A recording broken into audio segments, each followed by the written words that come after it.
Welcome to Your Soul Wisdom. We are joined today by our resident Kundalini activator, Mary Sabin, who is a holistic wellness practitioner.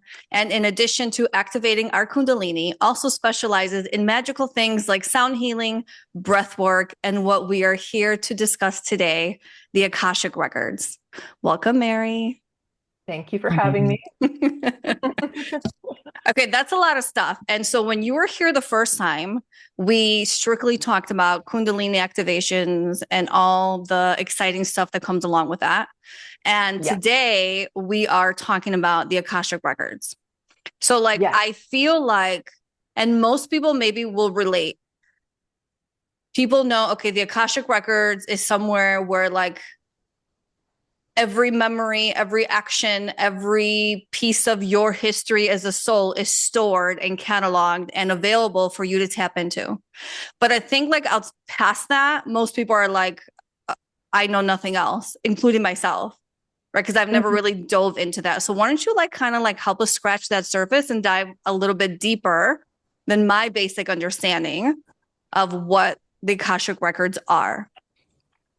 Yeah, I mean, you're right. So it's just the idea that everything in existence, whether it is like a human soul's history or the history of a plant or an animal or a business, like anything that has consciousness, those experiences, those feelings, those beliefs, every event that happened, has been recorded.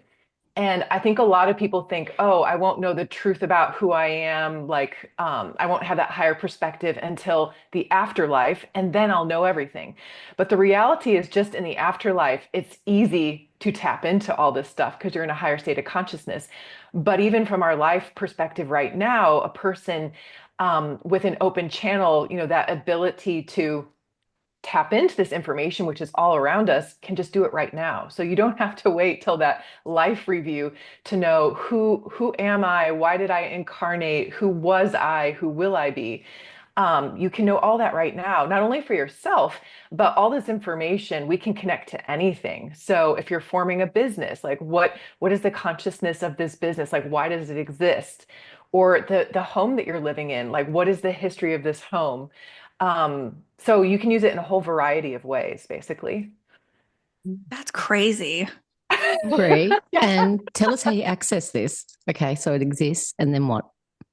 Yeah, so basically, different people have different processes. I guess at a high level, like I would say, I use my psychic senses to tune in. I'm very clairsentient, claircognizant, clairvoyant. So the information for me comes through in a variety of ways.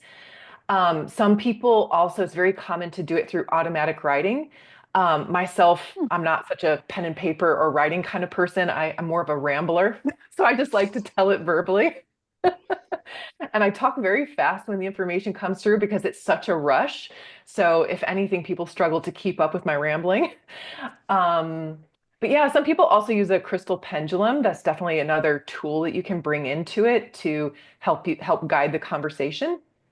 But yeah, aside from my means, which is just to say it verbally, my process is basically to channel anything. The first thing that has to be true is you have to change your brain state. So you have to go from, the active thinking mode of, alpha or beta, and you have to quickly switch gears into gamma. So I need to get myself into a gamma state. And I know that I'm in gamma because several things happen physically for me. And this isn't necessarily true for everyone, but I just know that this is how it shows up in my body. Is the first thing that I'll notice is I'll start like rocking or swaying. And this is just like Kundalini energy moving up my spine. So I know that I've connected when all this energy starts surging. And also, my eyes will roll up just automatically into my third eye. So my physical eyes will shut down and roll up and look basically at this point. And that is in yoga called Shambhavi Mudra. So all the gurus and sages of the past used to do that, and they gave it a name, Shambhavi Mudra. And that just means basically you're no longer using your physical senses in the here and now in the 3D, and you've turned on your higher senses. And so now I'm seeing into other dimensions. So shut down these eyes to turn on this eye, basically. So those things start to happen for me. And I guess another part of my process is so now my channel's open. I need to now connect to two more things. I need to connect to the energy of the individuals. I need to focus on who it is that I'm tuning into. So I go through a meditative process with my client. So I get them into a calm state. I talk them through a guided meditation and I request to connect to them because you always need consent that they really, really want to know all this information. They've asked for this. So I connect to them, and then I need to connect to the records. And so to connect to the records, basically, I use a prayer, and it's the one that's channeled by Linda Howe, is generally what I use. Yeah, I was going to ask about that. Yeah, yeah, yeah, yeah. I know Yeah, about yeah, that. Nice classic one. one. There are Yeah, many methods, and in a sense, yeah, you don't have to even use any prayer. Like literally, it's just you need to be a vibrational match to the records. correct. Um, Yeah, So, you can lift your vibration in any means, but for me, that just really helps to focus my yeah, mind on what it is that I'm trying to accomplish. And really, the intention of the prayer is just to remind us that we're here to be of service. Like, we need to let our ego get out of the way. We don't want to filter the information, and we want to see this person authentically in their wholeness of the truth of their soul. So that's basically yeah, what it's about. It's just refocusing your mind, like, this is what I'm about right now. yeah, Yeah, and then once I've done all of that, then generally I ask for just confirmation that I'm in the records. And that confirmation symbol can be shown to me in different ways. And it's kind of different with every client. It's not like a consistent thing, but generally, either I'll see a past life, whatever is most important that their soul wants them to straight away know. So it might be a color that I'm meant to interpret for them that represents something about their energy field. It might be straight away a vision of a past life. Um, a lot of times it's just the emotion that needs to be communicated. So sometimes it'll just be the feeling of unconditional love, just like rushes through my body. And I'll start immediately crying because I cannot Mm. contain all of the love. And so that's another way that I know that I'm in is, I otherwise wouldn't be just bawling my eyes out. So those are some of the ways that I know. And then I just open the conversation and say, okay, what do you want to know? Okay, And Also, do they ask you questions in real time? Just when yeah, you're in there? Okay. so that's my Mm. process is I can maintain like this dual awareness. Like when I first start dropping in, I actually lose sense of my body because I'm just like in another dimension. And then kind of come back. So I'm like partly there, partly here. So it's kind of like a split awareness. But yeah, so then I have a very much a conversation just like we are right now. But then as soon as I need to tune into the information, I'll shut my eyes, I'll go straight back into that state and then pull the information through. it's interesting because I think through a meditation once I was guided to go into the Akashic records. Now, did I actually go there? I don't know. It in my mind I went there, like who knows, but I don't even know. Like it's funny when I go to like a medium, Kylie, I'm like, here's my list of questions. This is what I need to like get information on. When I think about the Akashic records, I'm like, I don't even know where to begin. So like what like okay, maybe I should break it down. Like, is it mostly like I need direction in my life? Like, what kind of questions do you mostly get that people seek for within the Akashic records? Literally, it can be anything. So I guess I would say the difference between like, why would you be interested in an Akashic reading versus a different type? It's not that there's different types of questions that you can ask. It's just with an Akashic reading, you're going straight to the source of information rather than going through potentially like another being, whether that be an ancestor, an extraterrestrial, to get their perspective of the truth. Like it's coming, that's being filtered through another consciousness, which can be beautiful. For example, in other types of readings, you might say, channel an ancestor and say, like, tell me about the afterlife or tell me about this or that. You can learn about the afterlife directly by going to your own information, or you can tap directly into any other information. But I'm basically just not working through another being. I'm going to the Yeah, information source itself. yeah, yeah, yeah. I Because guess the like, Akashic records, I think, is like it's a frequency. So you're Yeah. going to a particular frequency. So although sometimes I guess when people are going through the Akashic records, sometimes just for their own help and visualizing, they can see themselves walking through a library, or sometimes people have seen people's individual books. Mhm. But it's an actual frequency that you go to, that holds that particular that holds those records, whether it's the past, the present, or even the future. It holds everything because everything's happened in the now moment. It holds all of that information. So Exactly. Yeah. you can see and feel that. Yeah. And I would just say, because I think there's a common misperception that there's like an actual library. A lot of Right. people, Yeah, no, no, yeah, no. That's no, yeah, no. just I get that represented that because way. I don't, because yeah, sometimes it just helps people to just maybe to actually Connect. visualize that. Or when I've seen that people can connect into the Akashic records, I'm sort of given that image that Yeah. I can see them almost like they're walking through this sort of massive sort of so I don't see like vinyls or like records, like discs and things like that, or like CD cassettes and that. But I don't, but I will see that. And that will tell me that they have the ability to access, or where their information's coming from is coming from the Akashic, Yeah. records. So it's Yeah. just an image that I see. Yeah. Yeah. Yeah, Do you use exactly. similar techniques, Amanda, to get into the records? Yeah, I do. But I Do you- think for me, it's slightly different in the sense that um I I kind of go there anyway, and I don't know what my connection. I don't know. I've never really looked into my connection to the Akashic records, but I I always knew or had a knowing that this existed. So when I Mm. saw books on it later on as I got older, I was like, oh, other people know about this as well. That's what it felt like. And somebody's written a book. So it was fantastic to read, because to get an understanding of what really was happening or I what it is. was So just wondering if some people access it without knowing, perhaps yeah, people who live in that sort of higher frequency, and maybe they think they're getting psychic information, but actually they're connecting there and that's the source of it. yeah, But I think yeah, so. that's different to you I because think you were so. aware of it. But yeah, I just wonder. So anyone Mm, listening, maybe that's something that you're doing.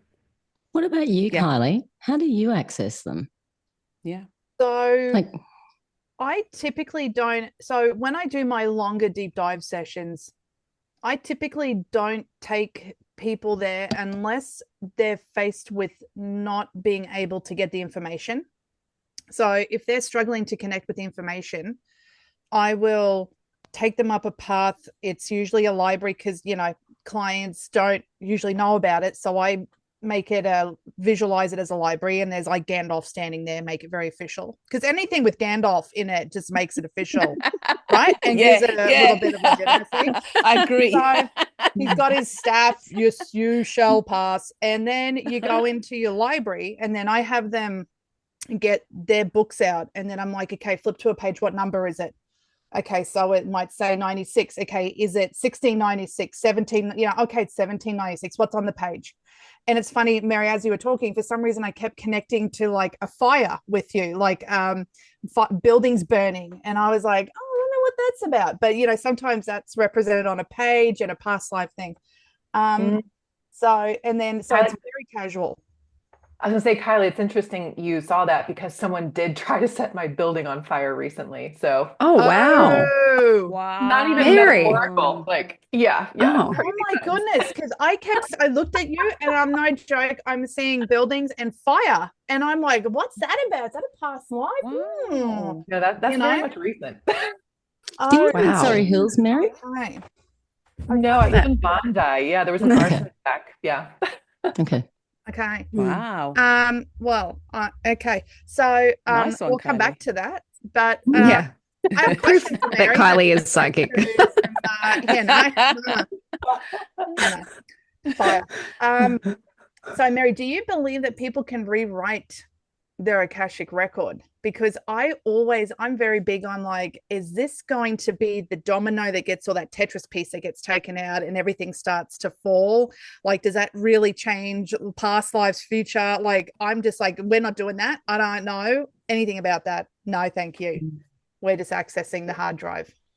Amanda's Yeah. like, Oh, Ready? It's like, this will what's be the point in juicy. going Hold there on, unless you're going popcorn. to change stuff? Yeah. Yeah. Mm. So my perspective, what I see is we don't need to worry that this information is going to be corrupted per se. Like it's incorruptible. And does the past and the present and the future change? Yes. Nothing is nearly as permanent as we think because there's actually infinite of everything. So there isn't even one story of who you are. Like, so there isn't just one Akashic record for Kylie because there's infinite versions of you on parallel Earths. So even as your incarnation is Kylie, there isn't just one. There's like I need to infinite. apologize to the whole universe for multiples of me out There is there. more of you, God knows darling. what. Yeah. Oh But you boy. know, that is, can you guys hear me? Yes. Yes. Yeah. Okay, I don't know why. Okay. Yeah. I'm in my own world. You know, that is a really important thing you said, Mary, because I think as humans, and I speak for myself, and if I experience it, I know mostly everyone else experiences too, where you're like, God, if I make this decision, is it going to change my life? Is it going to alter my life? Is it going to like blow things up? And we put so much pressure on every decision, sometimes big and small. And really, what you're saying is, and I've really started to lean into this, what you're saying is the decision doesn't matter because there are so many directions you can go anyway, and it's okay. And I think like there's something where it relieves that pressure that you apply to yourself for making decisions. Yeah, that's so beautifully said. And that's something that's been becoming more and more clear to me is there really is no wrong decision because no matter what way you go, your soul doesn't actually think one experience is better or worse than another. One might be more preferable because it's less challenging, there's less friction on that pathway, but it will always serve you in some way. Like your soul will just reorchestrate to use your decision to teach you a lesson. And ultimately, all that we're here for is growth and lessons. We actually don't care if life turns out perfectly, so to speak. Everything you ever need to survive and thrive will always be given to you. So whatever decision you make, the right resources will always be provided to get through that decision, that pathway. So in a way, we just need to lighten up about everything. You literally cannot get it wrong. So just choose. Just Oh yeah. do your I'll prove you best. wrong. No, I'm just kidding. Challenge accepted. So on one level, say I think that I mean like I think on a deeper level, like Mary said, that it's incorruptible, so it can't be changed, and it's done that way so that if any other beings or any other whatever tries to get to them, if they were able to change it in that way on a deeper level, they can erase timelines, they can erase a lot of things. So in that way it can't be touched. But I do think though that in a sense, on a lighter level, when you're looking at all the different parallel lives and all that kind of stuff, that when you do work on yourself, you are able to clear those imprints, to remove those imprints so that they're no longer held at that top level whereby they are used as imprinting through other lives, or if people are in the reincarnation cycle, it's no longer used as fodder. So because you've done the work, you've done the clearing, and that's what I think happens because you have the ability and you're allowed to do that. But on a much more deeper level, it's almost like, I don't know if like back in the day whereby like when something, remember when they used to hold the data files, used to be on those big massive reels that used to do all the data work and everything like that. They'll be held, those will be the originals that are held somewhere, which can't be touched, can't be reached. Maybe they're because of the particular frequency that they're at, so they can't be changed. However, on some levels there are certain things, like you do the work, you can go in and clear it from the Akashic records if it is no longer applicable to your life or to where you're heading. So do you think it's possible for just to set that intention to like, okay, I've done the work, I've leveled up, I'm ready to integrate Akashic records, please integrate what's the process with letting the records know, or does that automatically happen? Or is it I think I think it can automatically happen, but I do know that there is a command code that when you do a particular kind of work, for me, that's what I've learned, and that's what I understand, that you put that change to all. But when you do it as well, you're putting it through the Akashic records, you're changing through. So you'll say that you'll say it through the Akashic records, through parallel lives, parallel universes, parallel alternate realities, alternate universes, and through all the different multidimensionally. So you're changing things multidimensionally. So there no longer remains that imprint. You do the work. But are you saying all so of the that lives. the base one that contains everything that isn't touchable still contains that, but there's sort of almost like another level that we're working with that It's then a much you more can deeper shift? level. Yeah. Yeah. It's a much more deeper level. It's a completely different frequency. That is like, that is incorruptible, can't be touched, because that has to be held, I think, because like there's like, from my understanding is that, otherwise you'll just have, beings or people without any whatever that can change. They could wipe out a whole imprint, a whole history, a whole set of views, basically, if they could get to it. Yeah, but there has to be somewhere whereby you do the work and it changes through all these different timelines, and it changes for, otherwise what's the point? For me, what's the point if you can't change it? But is it that you're I don't not know. actually Just a thought. changing it? Is it that you are, as you're doing the work, then you're going into different timelines of you having done the work?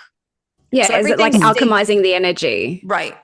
Yeah, I think it is a bit of that, but it is a bit, for me, I think it is a bit of also having the understanding, because not everybody has that understanding. So when people do work, 9 times out of 10, they're doing work on this one version here. And then they're wondering why it keeps either repeating or it keeps returning, or because they've slipped into another timeline, another version of themselves, and boom, there it is. Again, it's the same thing. So many times you'll hear people say, but I've done the work. I've done the work. I've spent years doing the work. Do you know what I mean? Or people will say that there are things that's happening in my life that feel alien to me. I don't understand, because this is just not me. It's not mine. But what it is that, you'll see with, even in terms of the numbers, 11 twos will do that. When we say that 11 twos are processing, they're processing units. They're not just processing through the ancestral line or through the family line. They're processing other versions of themselves. That's what that is as well. It's huge. You get huge leak-throughs, huge breakthroughs of other lifetimes and other things. So I think it's quite huge, actually. But I just think that we haven't been taught about this stuff. So there's a select few, like even like us sitting there having this conversation, that think that they don't know that these things exist, or the Akashic records, or any of this even exist, and so it's an important conversation to have. Yeah, I think it's important for us to talk about how to access it, because I think it would be very intimidating and overwhelming for someone who has no experience to go in and not be scared that they're going to mess up the hard drive or access things, excuse me, that they shouldn't be accessing. So I really appreciate the insight, ladies. Well, honestly, where that takes me is, Mary, when you have accessed the Akashic records for one of your clients, what are you doing? You're just telling them the information that's coming to you? Is there any sort of, do you adjust, change, shift anything while you're in there? My clients generally just have very practical questions about, like, why am I here? Who really am I? And so I'm generally just relaying information, whether that is, past life connections that kind of explain why they would be exploring this theme right now. Generally it's very practical things, like if I am facing this challenge or decision, like how do the different decisions play out, and which is going to be the highest timeline for me.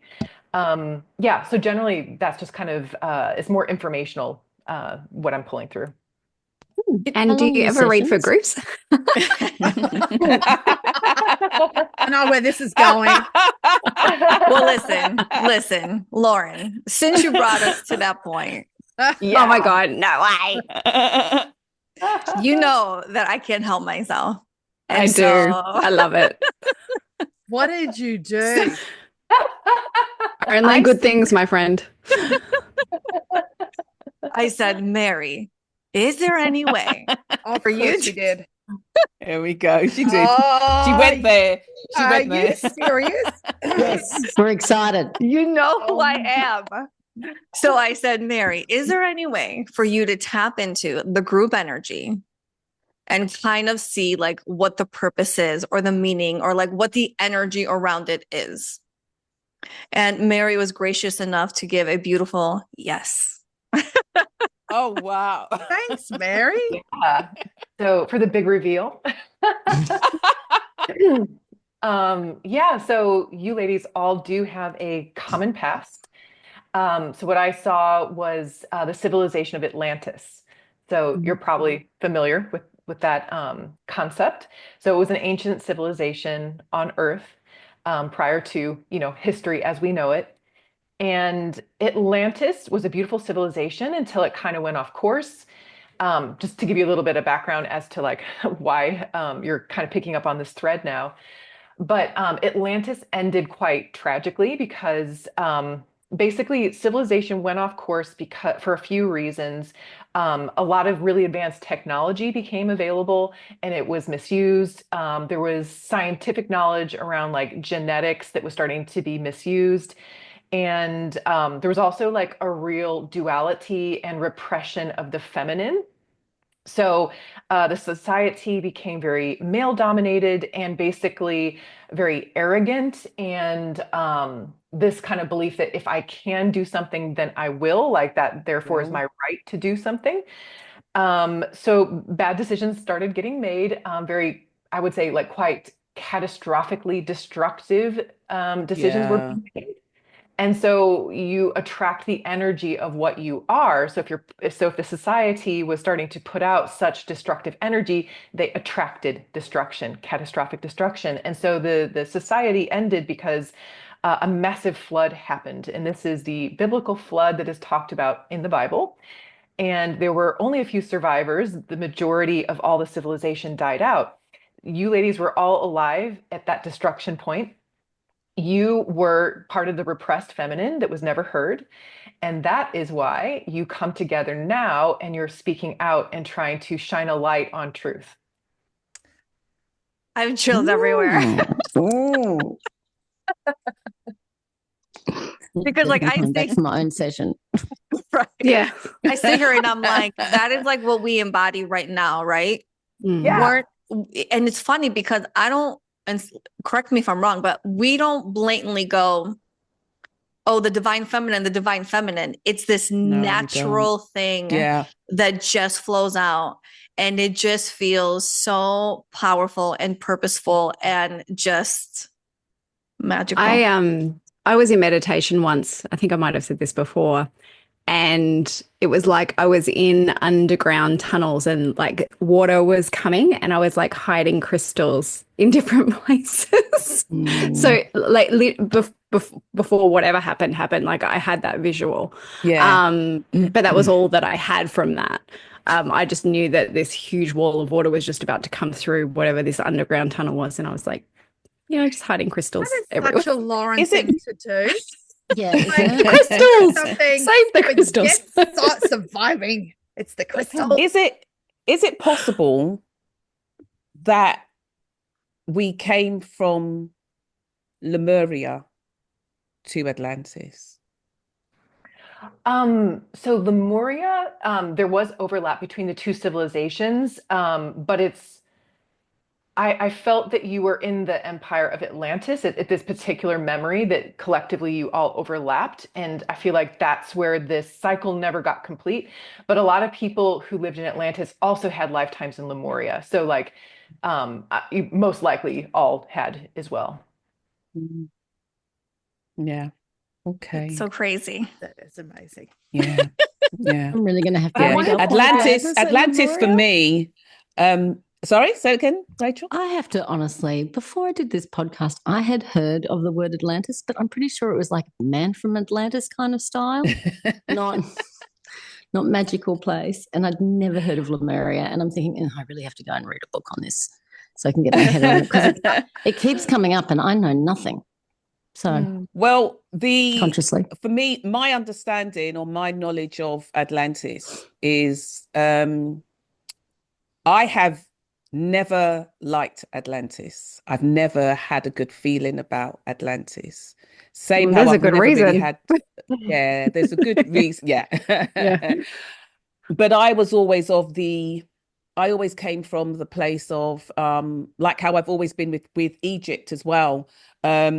That my memory of Egypt has always been filled with a lot of just incredible grief and incredible pain, and not the kind of, so when my brother went to Egypt, he came back and he had all these, they do all those sort of like for all the what they call it, tourists, they do all those sort of like fake images on those papyrus rolls that you bring and everything like that, and he brought back like 50 of them, and he was framing them all and sticking them all over his house and rooms and everything like that, and he was like, isn't it great, I've got all these pieces of Egypt and stuff like that.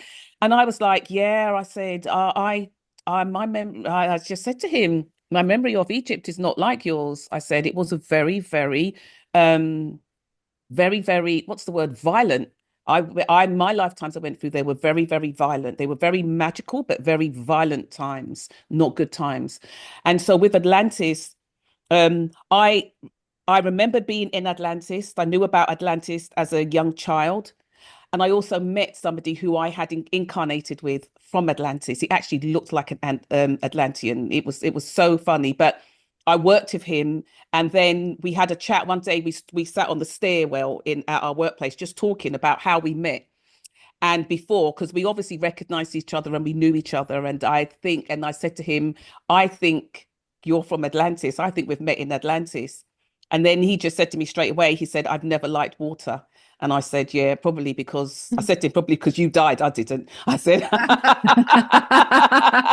well, just, we were just joking. But so there were some good things, but Atlantis became so corrupt.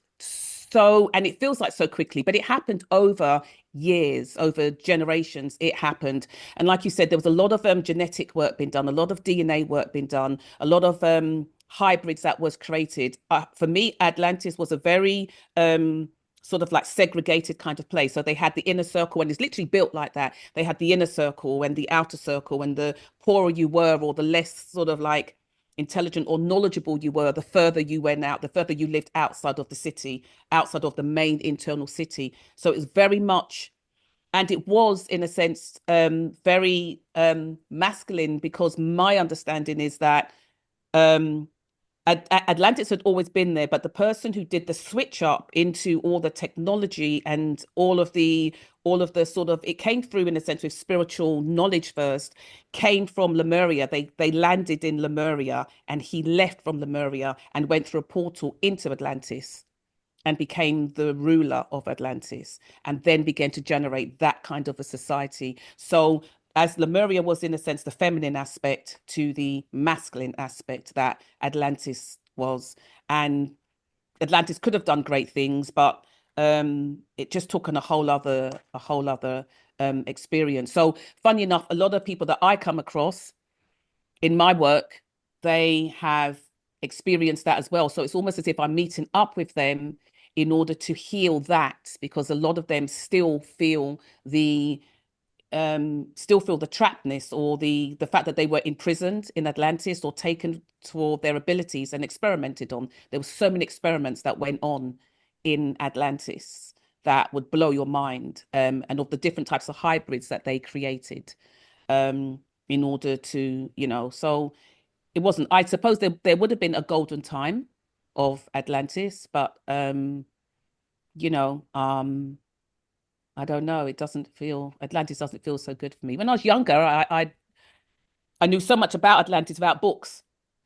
I had so much memory of it. And then as I grew older, but my memory was of them using, I knew before anything that they were using lasers to regrow limbs, and I knew that could happen. I just didn't know how, but I just knew that could happen. Then obviously, as I was a lot older, I'd go into bookshops and things like that, and I found these books and I was reading them and I was thinking, oh my God, this stuff actually happened. So But, it's all pieces of puzzles that I can't always put together. And then I meet people that I can kind of like use their part of the puzzle. Everybody comes with a piece of the puzzle to put together. I think I remember speaking to you, Lauren, and then you spoke about the crystals and and speaking to somebody else, and they spoke about the red crystals. How do you know that? They have no idea. They just know. They just know it. So it's fascinating times that we've come from, I suppose. Wow. Interesting to know Mary. if any of you lot have any memory. Thank you, Mary. Well, I'm wondering if Mary had any other detail. So, yeah, was there anything else that came up? Well, I guess tying it to right now, another detail is back in Atlantis, one of the reasons why the society kind of diverged and this kind of darkness took over is they, in their arrogance, started to think that they were right and stopped considering other perspectives. And, as I mentioned, more or less stopped listening to the feminine voice, which was softer and not as dominant. Anyways, part of why you're doing the podcast now and the way that you're doing it, because I always try to link the information to what is the relevance right now, is that you're considering multiple perspectives. And this loss of perspective, this arrogance that there is only one truth is what you're trying to get people to see. There can be many truths because we all have our own perspective, and to keep trying that on. Like, don't get rigid and stuck.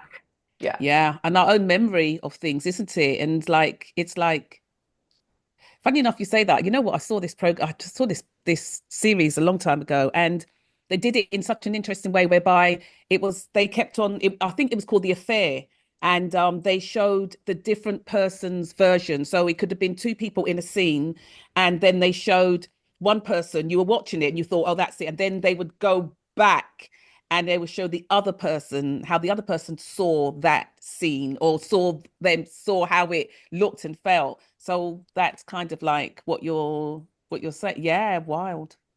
Wow. Mary, I was talking to one of us, I can't remember which one, but I do think that the five of us have a unique quality in the way that we do have five different perspectives, but we're never trying to talk each other into our individual perspective.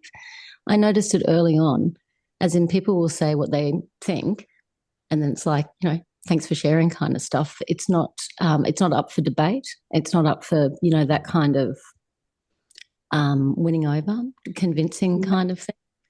So may it be so. I do come from sort of, my feeling is that all things are possible and things aren't mutually exclusive, as Rachel would have heard me say quite a few times. A million times. So, or I might say both things can be true. So I love that, we're providing that because I really do feel as though when people come from that place, there is a lot more compassion built into the way they move through the world.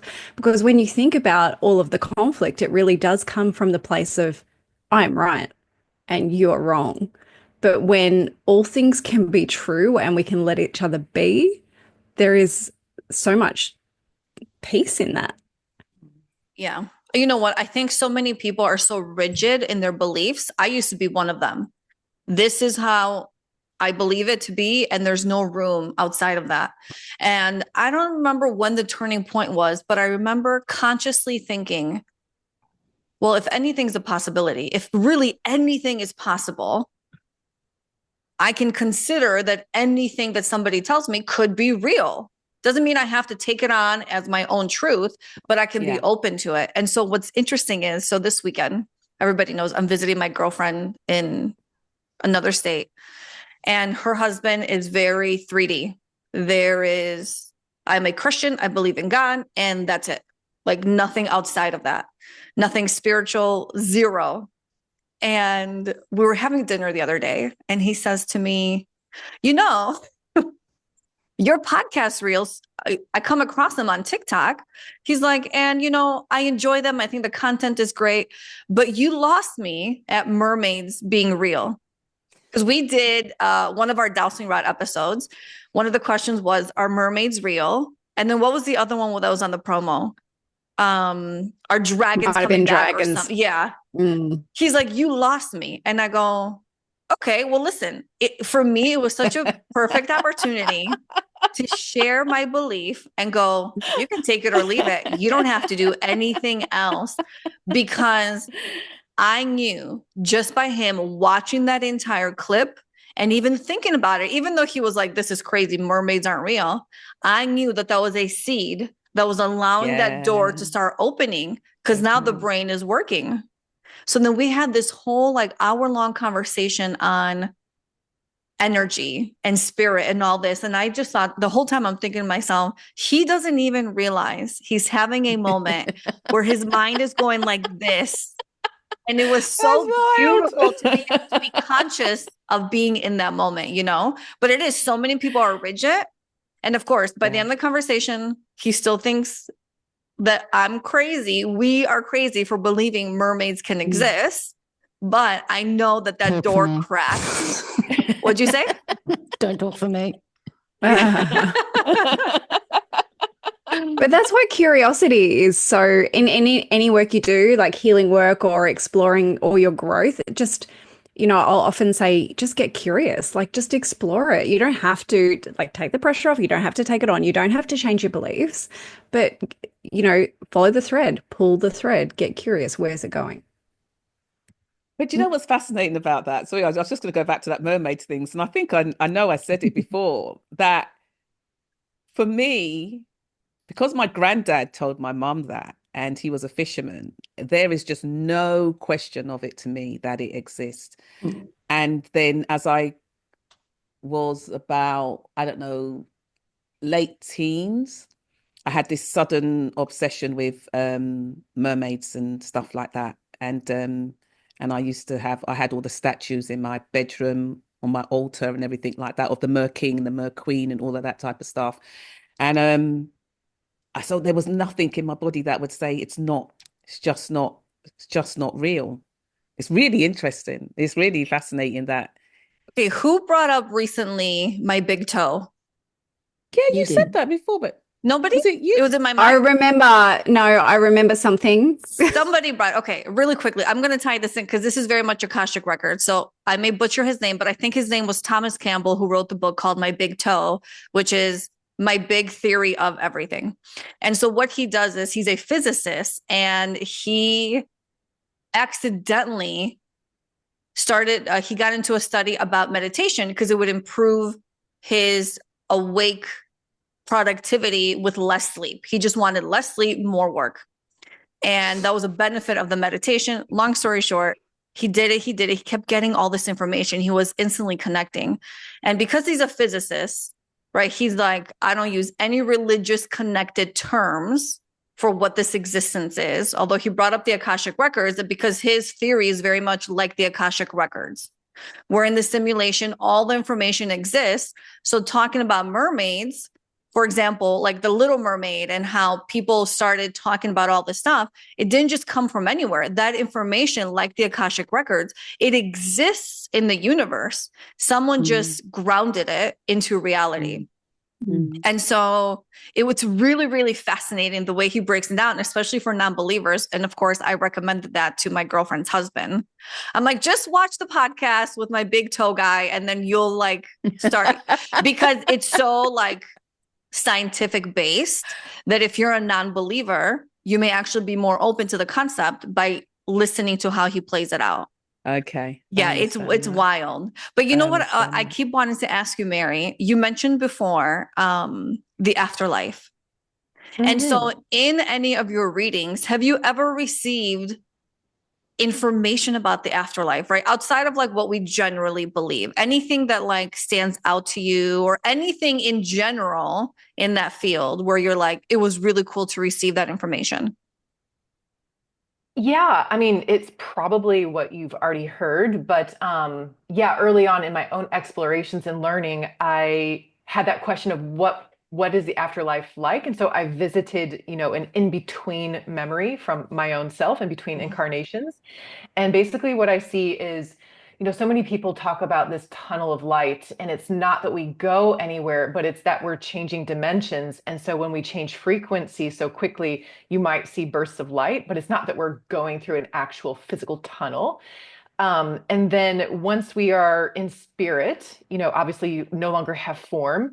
One of the key things you want to do is just review your life. And so this concept of life review does exist.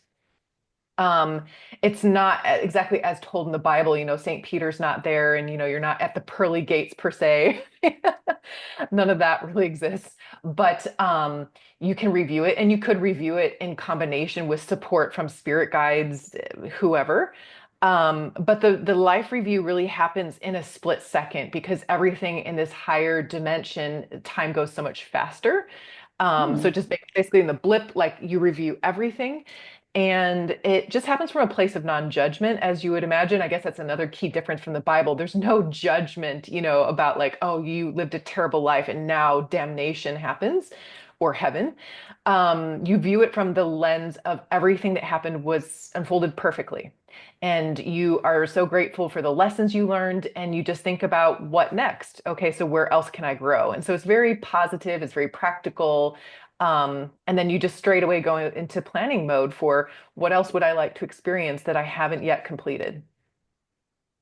So crazy. Oh. I find that it does have the same resonance as soul contract. When we were taught that it's not a karmic thing, it's a full experience of vibration and frequency that matches with what Mary said. Sorry. Why are you apologizing? Well, because I interrupted and it didn't seem that interesting, frankly, at the end of it. But I'm like, why even? And I hate the word contract, so I'm like, so those are the main reasons why I'm apologizing. I love you. I love you too. Okay, so I wanted to ask, when you were in, is it like, for you, Mary, is it like remote viewing? I just wanted to ask to lead into another question. Is it like remote viewing? So like when you went in for us, is it like remote viewing? Or are you actually parallels? I feel like probably the mechanism behind remote viewing is different than what I'm doing, but in both senses, like you're viewing, almost like a movie, a moving image of the past. So in that sense, the way that I'm perceiving it's the same, but I think just maybe the mechanism is different than remote viewers. Okay, because I wanted to ask you, is that when you saw us in Atlantis, did you physically see us together? I don't believe what you. was it? What were we wearing? Yeah, I was going to ask that. That was my hair. I was leading into that. Was I tall and thin? It was. Was I wearing heels? Who was the best looking out of all of us? We joke. We don't need to know any of those things. But yes, what did you see? No, we don't. Yeah, what did you see? Yeah, so the information comes through differently. Sometimes it's extremely visual, sometimes it's just a knowingness, sometimes it's more of just the emotion. So they really direct me to what is the most important. Generally, the actual way that you looked is not super important or relevant, but I did just get this sense that, like, I guess compared to today's looks, you looked more Asian at the time. But I didn't like tune into like all the finer details of each of you. The other key thing is I actually asked, did you actually know each other in that lifetime? You didn't, but the reason you've come together now is because of a similar wounding and a similar interest in kind of completing that cycle of expressing your voice. So because you have a same interest and intention now, you've banded together, but it wasn't like you were doing this exact same thing or similar thing back then. You just had the same sense of incompleteness in this way. Okay, I love that because going back to my big toe, he says that each lifetime is you're essentially kind of not doing the same thing, but you're going through the same motions, if you will, and each one gets you closer and closer to like this moment in time. So it makes sense that at some point we were working through those lives to come together as a group of 5 physically and be able to do this. Although physically, none of us are together. Right, except on this screen. So maybe in the next lifetime, we'll all live. We might live in the same state, same country, even. Right. Yeah. That is so funny. Okay, ladies, let's start wrapping up. We're going to first do our lovely Lauren, who has written something beautiful for us. Yes. Okay. Okay. As you sit here and breathe, I want you to know that the light of your soul thanks you. For every breath and every step, you are the vessel emanating its light, and it loves you. For all that you are and all you are not. For all you do, for all you say, for all you are. For all you have and will always be. For breathing each day its light into being. Thank you. Because I could have let that keep going. I feel like when you do these, like you put us in this trance, right? And we're just like, Right. delivering the light. Thank you, Lauren. Turn the shower off. Welcome. Yeah. I mean, water got locked off. Gas ran out. Just a little teaser. Love it. That was beautiful. Kylie, wrap us up. Yes.